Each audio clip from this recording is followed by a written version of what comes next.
Mariam Wahba is a research analyst at the Foundation for the Defence of Democracy. It's great to see you, Mariam. Thank you very much for joining. How is this attack and the fact that it was carried out by an Egyptian national being covered today in Egypt? Good to be with you today, Laura. Look, there's two aspects to the coverage happening in Egypt of this terrorist attack that happened on American soil. First and foremost, you have the state media covering this attack, and I can say with a relative certainty that it is being covered with objectivity and represents reality. I'm seeing people talk on Egyptian TV about how this was a terrorist attack and how this was a wrongdoing of the terrorists to attack Americans, to attack Jews that were organized in a peaceful sit-in for the Hamas hostages. On the other hand, there's kind of social media coverage. I've been scrolling past several accounts that have hundreds of thousands of followers that talk about the Egyptian terrorists with levity, that talk about him like he's a hero. And what's more disturbing about this is the comments under these social media posts that praise him for his brave acts, calling his terrorist attack an act of bravery against the Zionist regime and their supporters. And that is really disturbing. How much do we know about his ties to the Muslim Brotherhood, if indeed there were any?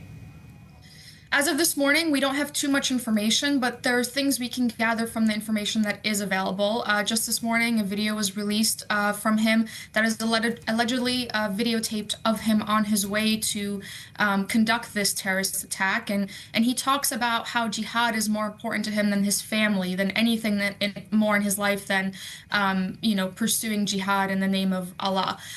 What we do know, though, suggests that there aren't any official ties to the Muslim Brotherhood. Anybody who knows a thing or two about the Muslim Brotherhood can tell you that being an official member of the group is an incredibly hard task and takes anywhere between 5 to 10 years to accomplish.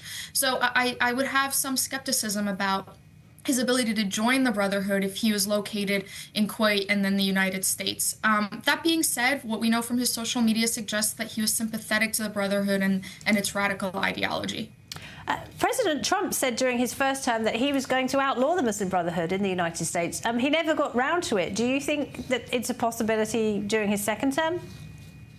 We're seeing a massive push for designating the Muslim Brotherhood as a foreign terrorist organization, and I think it's a generally positive development. I think what has prevented this from happening, whether it was under the first Trump administration or other administrations, is that the Muslim Brotherhood is a complex organization, and the way that it operates, let's say in Algeria and Egypt, is different than the way it operates internationally in Europe and even the United States.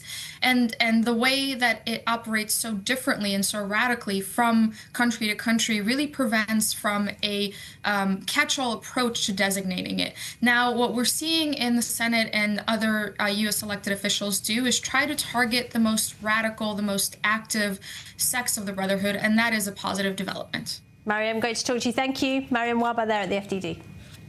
Thank you.